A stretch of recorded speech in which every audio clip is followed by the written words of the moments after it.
ও আমার প্রিয় ভাইরা, টিটকারি করিয়ে যে ফু মারে, আমি তাদেরকে বলি ভালো করিয়ে শোন।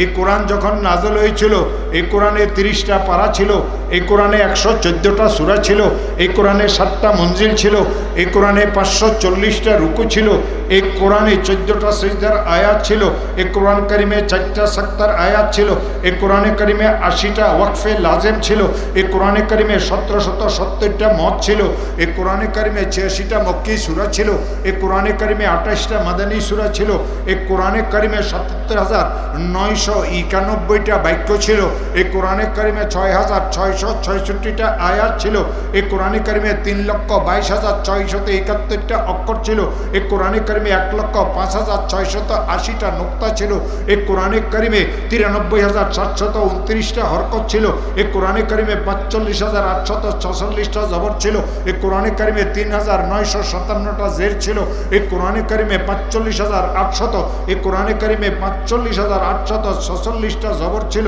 এই কোরআনে কারিমে 8,804টা পেট ছিল, এই কোরআনে কারিমে 1253টা তাজদীদ ছিল, এই কোরআনে কারিমে 28টা হুরুফে মুকাত্তাআত ছিল, এই কোরআনে কারিমে 55টা গুণবাচক শব্দ ছিল, এই কোরআনে কারিমে 493 খানা বা 497 খানা হুকুম আহকামের আয়াত ছিল। যেই দিন থেকে কোরআন নাযিল হয়েছে, অক্ষর অক্ষর নিয়ে কোরআন সেই অবস্থাতে আছে, এক ঘোষণা দিয়ে আছে, আমি থাকবো, তোরা ধ্বংস হইবি। কেউ কোরআনের বিরোধিতা করিয়ে, কোরআনের পাখিদের বিরোধিতা করিয়ে, কোরআনের শিক্ষকদের বিরোধিতা করিয়ে এই দুনিয়াতে তারা টিকতে পারিবে না। এমন এক যুগে আমরা বাস করি। আজ ইতাতি ফিতাতিদের কথা আমি বলি না, সাদিয়ানি কাদিয়ানের কথা আমি বলি না, এমন কিছু কপাল পোড়া লোক এই দেশে আছে যারা আল্লাহর বিরুদ্ধে কথা বলে। কই মুসলমান, তোমাদের আল্লাহকে মানি না? জিজ্ঞাসা করি কেন মানুষ না? যাকে দেখি না তাকে মানি না, আল্লাহকে দেখি না এই জন্য আল্লাহকে মানি না। আমি বলি গাদা, তুই কে আমেরিকা দেখেছ কেন মানুষ? তুই মরিচ দেখেছ, মরিচের ঝালকে দেখোস নাই? তুই চিনি দেখেছ, চিনির মিষ্টিকে দেখোস নাই? তুই তেঁতুল দেখেছ, তেঁতুলের টককে দেখোস নাই? তুই লবণ দেখেছ, লবণের তিক্ততাকে দেখোস নাই? এই সব কিছু কিন্তু তুই মানস। যেইভাবে অগণিত জিনিসকে তুই মানস, আমার আল্লাহ দেখার মতো না, না দেখি আমার আল্লাহকে তোকে মানা লাগবে। আরেক দল পোড়া কপাল এসেছে, তারা এই কোরআনে কারিমের বিরুদ্ধে কথাবার্তা বলে, যেন ফু দিবে কোরআন দুনিয়ার থেকে বিদায় হয়ে যাবে। জিজ্ঞাসা করি কোরআনের বিরুদ্ধে কথা বলস কেন? বলে এই হুজুর, তোমার এই কিতাবে কি বিজ্ঞান আছে? আমি জিজ্ঞাসা করি তোর বিজ্ঞান কোন দিন দুনিয়াতে এসেছে? আজ থেকে 700 বছর পূর্বে এই বিশ্বের মানচিত্রে একটা প্রাইমারি স্কুলের অস্তিত্ব ছিল না, তখন তোর বৈজ্ঞানিকেরা কোথায় ছিল? আরে যখন তোদের বৈজ্ঞানিকদের বাপ দাদা 14 গোষ্ঠীর অস্তিত্ব ছিল না, তখন কোরআন আমাদেরকে বিজ্ঞানের খবর দিয়েছে। বিসমিল্লাহির রহমানির রহিম, ইয়াসিন ওয়াল কুরআনিল হাকিম। যখন তোদের বৈজ্ঞানিকদের 14 গোষ্ঠীর জন্ম হয় নাই, কোরআন আমাদেরকে সৌরজগতের সংবাদ দিয়েছে, চন্দ্র সূর্যের সংবাদ দিয়েছে, বাতাসের প্রবাহের সংবাদ দিয়েছে, কোরআন আমাদেরকে গ্রহ নক্ষত্রের সংবাদ দিয়েছে, কোরআন আমাদেরকে জোয়ার ভাটার সংবাদ দিয়েছে। জানোস, পুরো সৌরজগতের সমস্ত সংবাদ ছোট্ট একটা আয়াতে আল্লাহ দিয়েছে। বিসমিল্লাহির রহমানির রহিম, লাশ-শামসু ইয়ামবাগি লাহা আন তুদরিকাল কমার ওয়ালাল লাইলু সাবিকুন নাহার ওয়া কুল্লুন ফি ফালাকি ইয়াসবাহুন। এই আয়াতে চন্দ্র সূর্যের ঘোরার কথাও আছে, তাদের কক্ষপথের কথাও আছে, তারা কোন গতিতে দৌড়ে সেই সব কথা এই আয়াতের মধ্যে আছে। এ গাধা, তোদের বৈজ্ঞানিকেরা কোন দিন কক্ষপথের কথা বলেছিল? কোরআন তো 1400 বছর পূর্বে কক্ষপথের কথা আমাদেরকে বলেছে। কাল যদি তোদের বৈজ্ঞানিকেরা কক্ষপথের কথা আমাদেরকে বলিয়ে থাকে, তা আমি বলবো তোদের বৈজ্ঞানিকেরা চোর, কোরআনের কথাকে চুরি করিয়ে তোদেরকে ব্যাককল বানাইছে। পিটকারি করি কয় হুজুর, তোমার এই কিতাবে ইতিহাস আছে? গাধা, ইতিহাস কাকে বলে তুই জানোস? আগের যুগের ভালো লোকদের জীবন আলোচনার নাম ইতিহাস, আগের লোকদের খারাপ লোকদের জীবন আলোচনার অপর নাম ইতিহাস। যদি ইতিহাস তাই হয় তো কান খুলিয়ে শোন, আমার হাতে যে কোরআন আছে এই কোরআনে আদম আলাইহিস সালামের আলোচনা আছে 25 জায়গাতে, ইদ্রিস আলাইহিস সালামের আলোচনা আছে 2 জায়গাতে, নূহ আলাইহিস সালামের আলোচনা আছে 43 জায়গাতে, হুদ আলাইহিস সালামের আলোচনা আছে 7 জায়গাতে, সালেহ আলাইহিস সালামের আলোচনা আছে 9 জায়গাতে, ইব্রাহিম আলাইহিস সালামের আলোচনা আছে 69 জায়গাতে, লূত আলাইহিস সালামের আলোচনা আছে 27 জায়গাতে, ইসমাইল আলাইহিস সালামের আলোচনা আছে 12 জায়গাতে, ইসহাক আলাইহিস সালামের আলোচনা আছে 17 জায়গাতে, ইয়াকুব আলাইহিস সালামের আলোচনা আছে 16 জায়গাতে, ইউসুফ আলাইহিস সালামের আলোচনা আছে 27 জায়গাতে, শোয়েব আলাইহিস সালামের আলোচনা আছে 11 জায়গাতে, জুলকিফিলের আলোচনা আছে 2 জায়গাতে, মুসা আলাইহিস সালামের আলোচনা আছে 136 জায়গাতে, হারুন আলাইহিস সালামের আলোচনা আছে 20 জায়গাতে, দাউদ আলাইহিস সালামের আলোচনা আছে 16 জায়গাতে, সুলাইমান আলাইহিস সালামের আলোচনা আছে 17 জায়গাতে, ইলিয়াস আলাইহিস সালামের আলোচনা আছে 3 জায়গাতে, ইয়াসা আলাইহিস সালামের আলোচনা আছে 2 জায়গাতে, ইউনুস আলাইহিস সালামের আলোচনা আছে 2 জায়গাতে, জাকারিয়া আলাইহিস সালামের আলোচনা আছে 7 জায়গাতে, ইয়াহিয়া আলাইহিস সালামের আলোচনা আছে 5 জায়গাতে, ঈসা আলাইহিস সালামের আলোচনা আছে 25 জায়গাতে, জনাবে মুহাম্মদুর রাসূলুল্লাহ সাল্লাল্লাহু আলাইহি ওয়াসাল্লামের আলোচনা আছে এই কোরআনে কারিমে 4 জায়গাতে। আর যদি তুই খারাপ লোকদের জীবন আলোচনার কথা বলস তো এই কোরআনে ফিরাউনের কথাও আছে, এই কোরআনে কারুনের কথাও আছে, এই কোরআনে আবু লাহাবের কথাও আছে, এই কোরআনে মুশরিকদের কথাও আছে, এই কোরআনে কাফিরদের কথাও আছে, এই কোরআনে মুনাফিকদের কথাও আছে, এই কোরআনে পত্তলিকদের কথাও আছে। যদি ভালো আর খারাপ লোকদের জীবন আলোচনার অপর নাম ইতিহাস হয়, এ গাধার গাধা তুই আমাকে উত্তর দে, কোরআনের থেকে বড় ইতিহাস এই পৃথিবীর মানচিত্রে কোনটা আছে? পেটকারি করি কয় হুজুর তোমার এই কিতাবে ভূগোল আছে। আমি একই কথা বলি, তোর ভূগোল কোন দিন দুনিয়াতে এসেছে ভালো করিয়ে শুন। ভূগোল বলে বিভিন্ন দেশের অবস্থানকে, সেই সমস্ত দেশের রাজধানীর কথাকে। তোর দেশের নাম নাই, তোর দেশের রাজধানীর নাম নাই। কয়েকদিন আগেই তো তোর দেশ স্বাধীন হয়েছে, তোর দেশের নাম কিভাবে আসবে? এই কোরআনে কারিমে ইটালির রাজধানী রোমের আলোচনা আছে। বিসমিল্লাহির রহমানির রহিম, আলিফ লাম মিম, গুলিবাতির রোম। রোম ইটালির রাজধানীর নাম। এ গাধা, কোরআনে কারিম যদি সব দেশের নাম আর রাজধানীর নাম বলে, আসল কথা কখন বলবে? কোরআনে ইতিহাসও আছে, ভূগোলও আছে, বিজ্ঞানও আছে। গাধাগুলি এমন ফু মারে, বুঝাইতে চায় ফু দিবে আর কোরআন দুনিয়ার থেকে বিদায় হবে। ও আমার প্রিয় ভাইরা, কিয়ামত পর্যন্ত এই কোরআন দুনিয়া থেকে বিদায় হবে না। কোরআনে কারিমের কপালে একটা আয়াত লেখা আছে, বিসমিল্লাহির রহমানির রহিম, ইন্নাহু লাকুরআনুন কারীম। প্রথম আয়াতে আছে যালিকাল কিতাবু লা রাইবা ফীহি, মাঝখানে আছে তানজিলুম মির রাব্বিল আলামিন। আরেক জায়গাতে আছে বাল হুয়া কুরআনুম মাজিদ ফি লাওহিম মাহফুজ। আরেক জায়গাতে আছে লা ইয়ামাসসুহু ইল্লাল মুতাহহারুন। আরেক জায়গাতে আছে ইন্না নাহনু নাযালনা যিকরা ওয়া ইন্না লাহু লাহাফিজুন। প্রথম আয়াতের অর্থ নিশ্চিত এটাই কোরআনে কারীম। 2 নম্বর আয়াতের অর্থ এই কিতাবে সন্দেহের কোনো অবকাশ নাই। তৃতীয় আয়াতের অর্থ এই কিতাবখানা রব্বুল আলামিনের পক্ষ থেকে নাজিলকৃত। চতুর্থ আয়াতের অর্থ এই কিতাবখানা লোহে মাহফুজে সংরক্ষিত আছে। পঞ্চম আয়াতের অর্থ এই কিতাবকে পুততা পবিত্রতা ছাড়া ছোঁয়া যাবে না। ষষ্ঠম আয়াতের অর্থ এই নসিহতের কথাকে আমি আল্লাহ নাজিল করেছি, কিয়ামত পর্যন্ত এই কিতাবের হেফাজতের জিম্মাদার আমি আল্লাহ। আল্লাহ ছিলেন, কোরআন ছিল, আল্লাহ আছেন, কোরআন আছে, আল্লাহ থাকবেন, কোরআন থাকবে। নাস্তিক মুরতাদদের আচরণের কারণে কোরআন কোনোদিন দুনিয়া থেকে বিদায় হবে না। কোরআন আছে, মাদ্রাসাও থাকবে, উলামায়ে কেরামও থাকবেন। ওই সাদ ফাদের মতো খারাপ লোকদের বিরোধিতার কারণে কোরআন কোনোদিন দুনিয়া থেকে বিদায় হবে না। ও আমার প্রিয় ভাইরা, টিটকারি করিয়ে যে ফু মারে, আমি তাদেরকে বলি ভালো করিয়ে শোন।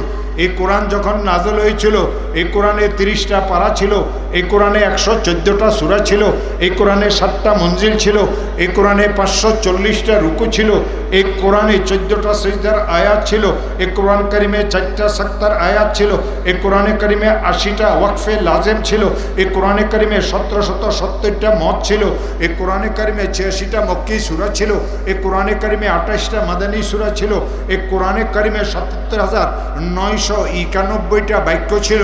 এই কোরআনে কারিমে 6666টা আয়াত ছিল। এই কোরআনে কারিমে 3,22,671টা অক্ষর ছিল। এই কোরআনে কারিমে 1,05,680টা নুক্তা ছিল। এই কোরআনে কারিমে 93,729টা হরকত ছিল। এই কোরআনে কারিমে 45,846টা জবর ছিল। এই কোরআনে কারিমে 3,957টা জের ছিল। এই কোরআনে কারিমে 45,800, এই কোরআনে কারিমে 45,846টা জবর ছিল। এই কোরআনে কারিমে 8,804টা পেট ছিল। এই কোরআনে কারিমে 1253টা তাজদীদ ছিল। এই কোরআনে কারিমে 28টা হুরুফে মুকাত্তাআত ছিল। এই কোরআনে কারিমে 55টা গুণবাচক শব্দ ছিল। এই কোরআনে কারিমে 493 খানা বা 497 খানা হুকুম আহকামের আয়াত ছিল। যেই দিন থেকে কোরআন নাযিল হয়েছে, অক্ষর অক্ষর নিয়ে কোরআন সেই অবস্থাতে আছে। এই ঘোষণা দিয়ে আছে, আমি থাকবো, তোরা ধ্বংস হইবি। কেউ কোরআনের বিরোধিতা করিয়ে, কোরআনের পাখিদের বিরোধিতা করিয়ে, কোরআনের শিক্ষকদের বিরোধিতা করিয়ে এই দুনিয়াতে তারা টিকতে পারিবে না। আরেক দল বাহির হয়েছে কালাচোর। এই চোরেরা কি বলে জানেন? মুহাম্মদুর রাসূলুল্লাহ সাল্লাল্লাহু আলাইহি ওয়াসাল্লামের বিরুদ্ধে কথা বলে। এই গাধাদের বিরুদ্ধে আমি ওয়াজ করি না। আমার কোরআন কিন্তু 1400 বছর আগে আল্লাহর এক আয়াতের দ্বারা, আল্লাহ তাআলার এক আয়াতের দ্বারা আমাদেরকে জানাই দিয়েছে রসুলের কুটুক্তিকারী কারা। ওয়ালা তুতি কুল্লা হাল্লাফিম মাহিন হাম্মাজিম মাশাইম বিনামিম মান্নাইন লিল খায়রি মুতাদিন নাসিম উতুল্লিম বাদা যালিকা সানিম। শেষ 4টা শব্দের দ্বারা আমার আল্লাহ তাবারক ওয়া তাআলা আমাদেরকে এই কথা জানাইছেন, উতুল্লিম বাদা যালিকা সানিম। কোন দেশে, কোন যুগে, কোন কুলাঙ্গার, কোন বংশের, কোন গোত্রের কোন কুলাঙ্গার যদি আমার রসুলের নামে কোন কটূক্তিমূলক কথা বলে, জানিয়ে রাখিও ওর হালালের বাপ নাই, ও তো হারামজাদা, জারজ সন্তান। ওই জারজ সন্তানদের বিরুদ্ধে ওয়াজ করার মন মানসিকতা ওমর ফারুকের নাই। ও আমার প্রিয় ভাইয়েরা,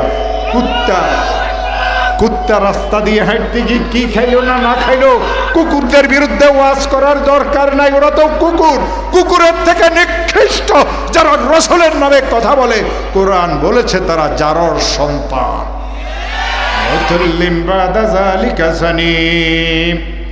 আমি বলেছিলাম আমার রসুল সাল্লাল্লাহু আলাইহি ওয়াসাল্লাম 3টা দোয়া করেছিলেন তার সাহাবীকে। প্রথম দোয়া কি ছিল?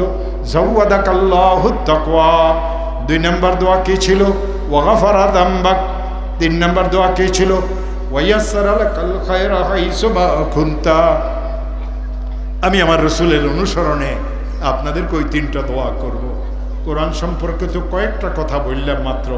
এই কথার ব্যাখ্যা করতে গেলে তো আমার 2 ঘন্টা লাগবে। ও আমার প্রিয় ভাইয়েরা, ইলমের উৎস 2টা, ভালো করিয়ে শুনেন। ইলমের উৎস 2টা। আল্লাহ রাসূলুল্লাহ সাল্লাল্লাহু আলাইহি ওয়াসাল্লাম আল উলামা ওয়ারাসাতুল আম্বিয়া। রসুল বলেন আলেমগণ আমাদের ওয়ারিস। ওই শয়তানেরা বলে আলেমকে, তো তুই রসুলকে মানলি কিভাবে? বুঝেন না? আলেমদের শত্রু রসুলের শত্রু, রসুলের শত্রু আল্লাহর শত্রু। কেন? মান ওয়াসালা ওয়াসালা বিল্লাদাবি ওয়া মান হারুমা হারুমা বিতারকিল লাদাবি। ব্যাখ্যা দেওয়ার সময় আমার কাছে নাই।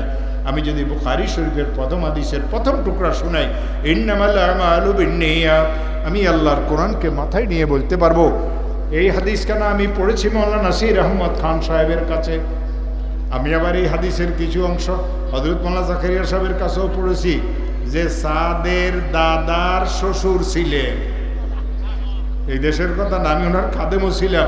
তখন এই সাদ ছাগলটা কোথায় ছিল? ইন্নামাল আমালু বিন্নিয়াত, সমস্ত আমলের নির্ভর নিয়তের উপরে। আমি যদি বলি এই হাদিস, আমি আল্লাহর কোরআনকে মাথায় রেখে বলতে পারবো।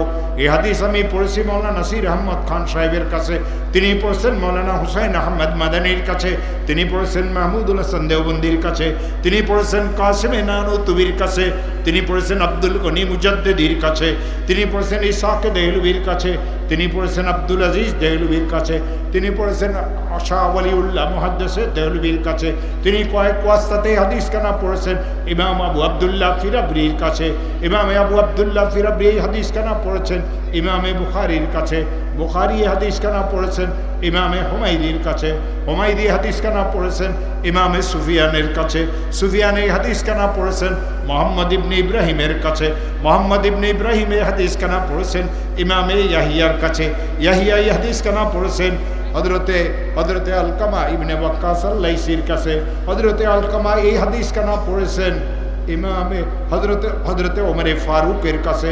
হযরত ওমরে ফারুক বলেন, আমি তো আল্লাহর রাসূলকে মসজিদে নববীর মিম্বরে বসিয়ে এই হাদিস বলতে শুনেছি। এই তোর কাছে কোন হাদিসের সনদ আছে? আমার কাছে তো আমার রসুলের সনদ আমার কাছে আছে। তো বড় কথা কেন বলস? কেন ওলামায়ে কেরামদেরকে মানুষ না? আল্লাহুম্মা সাল্লি আলা সাইয়্যিদিনা মুহাম্মদ ওয়া আলা আলি সাইয়্যিদিনা মুহাম্মদ কামা সাল্লাইতা আলা ইব্রাহিম وعلى آل إبراهيم إنك حميد مجيد. اللهم اهدنا فيمن هديت وعافنا فيمن عافيت وتولنا فيمن توليت وبارك لنا فيما أعطيت وقنا برحمتك شر ما قضيت فإنك تقضي يا ربنا ولا يقضى عليك تباركت ربنا وتعاليت لك الحمد كله ولك الشكر كله وإليك يرجع الأمر كله علانيته وسره وأهل أنت أن تحمد وأهل أنت أن تعبد وأنت على كل شيء قدير. لك الحمد بالإسلام ولك الحمد بالإيمان ولك الحمد بالقرآن. كبت عدونا وأزهرت أمننا وجمعت فرقتنا وكل ما سألناك يا ربنا أعطيتنا. ولك الحمد أنت نور السماوات والأرض ومن فيهن ولك الحمد أنت قيوم السماوات والأرض ومن فيهن ولك الحمد حتى ترضى ولك الحمد إذا رضيت ولك الحمد بعد الرضا. فحبب إلينا الإيمان وزينه في قلوبنا وكره إلينا الكفر والفسوق والعصيان وطهر قلوبنا عن غيرك ونور قلوبنا بنور معرفتك. رضينا بك ربا وبالإسلام دينا وبمحمد صلى الله عليه وسلم نبيا ورسولا. ربي الله لا إله سواه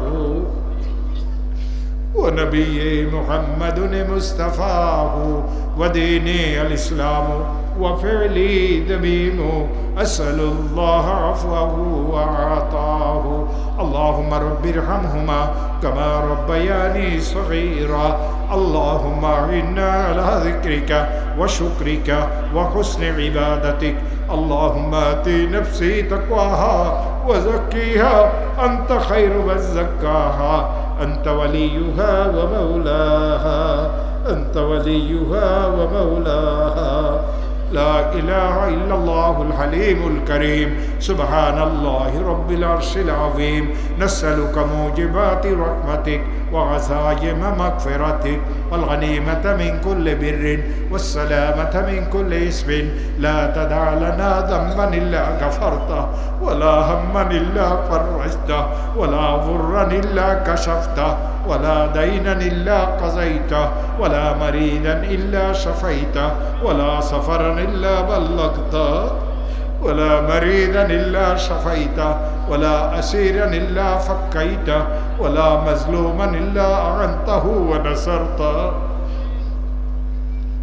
اللهم يا قديم الإحسان أحسن عاقبتنا في الأمور كلها وأجرنا يا ربنا من كل خزي الدنيا وعذاب الآخرة. أي أرحم الراحمين الله আমরা গভীর রাত্রিতে তোমার কিছু পাপী বান্দারা তোমার শাহী দরবারে ভিক্ষুকের মতো হাত পেতেছে। আই আল্লাহ, তুমি আমাদের জীবনের সমস্ত গুনাহ খাতাকে মাফ করে দাও। আই আল্লাহ, আমাদের আব্বা আম্মাকেও মাফ করে দাও, আমাদের জীবিতদেরকেও মাফ করে দাও, আমাদের মুর্দাদেরকেও মাফ করে দাও, আমাদের উপস্থিতদেরকেও মাফ করে দাও, আমাদের অনুপস্থিতদেরকেও মাফ করে দাও। আই আরহামুর রাহিমিন আল্লাহ, আমাদের বড়দেরকেও মাফ করে দাও, আমাদের ছোটদেরকেও মাফ করে দাও, আমাদের পুরুষদেরকেও মাফ করে দাও, আমাদের মহিলাদেরকেও মাফ করে দাও, আমাদের উপযুক্ত মেয়েদের বোনদের বিবাহের ব্যবস্থা করে দাও। আল্লাহ ব্যবসায়ীদের ব্যবসাতে বরকত দাও, আল্লাহ কৃষকদের খেতে খাবারে বরকত দাও, আল্লাহ চাকরিজীবীদের চাকরিতে বরকত দাও, আল্লাহ নিঃসন্তানদেরকে নেক সন্তান দান করো। আই আরহামুর রাহিমিন আল্লাহ পুরো দেশে শান্তি বিরাজমান করো, জিনিসপত্রের দাম কমাইয়া দাও, রহমতের বৃষ্টি নাজিল করিয়ে দাও। আই আরহামুর রাহিমিন আল্লাহ তুমি মেহেরবানি করে আমাদেরকে মাফ করে দাও। আই আল্লাহ তুমি যদি মাফ না করো আমাদের তো আর কোনো আল্লাহ নাই মাফ করবেন। আই আল্লাহ তুমি ওয়াদা করেছো মাফ করবা, তুমি হুকুম করেছো দোয়া করার জন্য, উদউনি তুমি ওয়াদা করেছো আস্তাজিব লাকুম। বান্দা তুই যখন আমার কাছে হাত পাইবি আমি মাওলা তোর কাছে ওয়াদা করলাম তোর দোয়াকে কবুল করব। তোমার হুকুম মতো হাত পাইলাম গো মাওলা, তোমার ওয়াদা মতো আমাদের দোয়াগুলিকে কবুল ও মঞ্জুর করে নাও। আল্লাহ এই মাদ্রাসা খানাকে কবুল করো। বুজুর্গানে দিন যারা কবরে চলে গেছেন তাদের সকলের মাগফিরাত করো, যারা জীবিত আছেন তাদের হিফাজতে রাখো, জরুরতগুলি গায়বের থেকে পুরা করো, ছাত্রদেরকেও কবুল করো, উস্তাদদেরকেও কবুল করো, মাদ্রাসা খানাকে আল্লাহ হিফাজত করো, কিয়ামত পর্যন্ত মাদ্রাসার দরওয়াজাকে তুমি খোলা রাখিও। আয় আল্লাহ যে সমস্ত জালিমেরা আলেম ওলামাদের বিরুদ্ধে কথা বলে, মাদ্রাসার বিরুদ্ধে কথা বলে, এই আল্লাহ তাদেরকে তোমার সুপর্দ করিয়ে দিলাম। আল্লাহ ইহুদিদেরকেও তোমার সুপর্দ করিয়ে দিলাম। আল্লাহুম্মা ইন্নাল ইয়াহুদ কাদ ফাসাদু ফিল আরদি ফাসাদান কাবীরা وظلموا في الأرض ظلما شديدا اللهم شتت شملهم اللهم مسك جمعهم اللهم دمر ديارهم اللهم زلزل أقدامهم اللهم خالف بين كلمتهم وخارب بنيانهم